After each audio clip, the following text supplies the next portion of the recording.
ఈ వీడియోలో egg fry ఎలా తయారు చేసుకోవాలో చూద్దాము. నేనైతే టమాటోని యూస్ చేసి ఎగ్ ఫ్రై చేస్తున్నాను. టమాటో యూస్ చేయడం వల్ల ఎగ్ ఫ్రై ఇంకా టేస్టీగా ఉంటుంది. 2 పెద్ద ఉల్లిపాయలు తీసుకొని సన్నగా కట్ చేసుకొని పెట్టుకోండి. ఒక పెద్ద టమాటోని కూడా సన్నగా కట్ చేసుకొని రెడీగా పెట్టుకోండి. ఒక పెనం తీసుకొని అందులోకి కొంచెం నూనె వేసి నూనె వేడయ్యాక అందులోకి ఆవాలు, మినపప్పు, పచ్చనిపప్పు, జీలకర్ర వేసుకొని బాగా ఫ్రై చేసుకోవాలి. అవన్నీ లైట్ గోల్డెన్ బ్రౌన్ కలర్ వచ్చేంత వరకు బాగా ఫ్రై చేసుకోవాలి. ఆ తర్వాత ఉల్లిపాయ ముక్కలను వేసుకొని ఫ్రై చేసుకోవాలి. కరివేపాకును వేసుకోవాలి.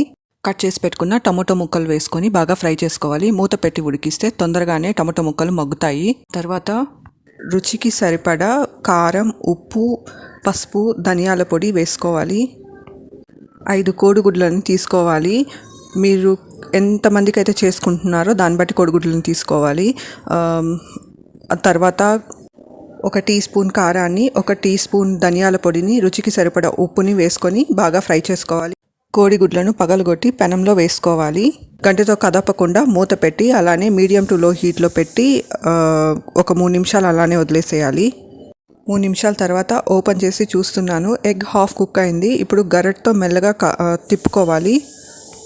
ఇప్పుడు గరిటెతో మీకు ఎంత సైజ్ పీసెస్ అయితే కావాలనుకుంటున్నారో దాన్ని బట్టి బ్రోక్ చేసేసుకుంటే ఎగ్ ఫ్రై రెడీ అయిపోతుంది. వంటని సిమ్లో పెట్టి ఒక 2 నిమిషాలు ఫ్రై చేసుకుంటే టేస్టీ ఎగ్ ఫ్రై రెడీ అయిపోతుంది. ఈ ఎగ్ ఫ్రై రసంతో చాలా బాగుంటుంది.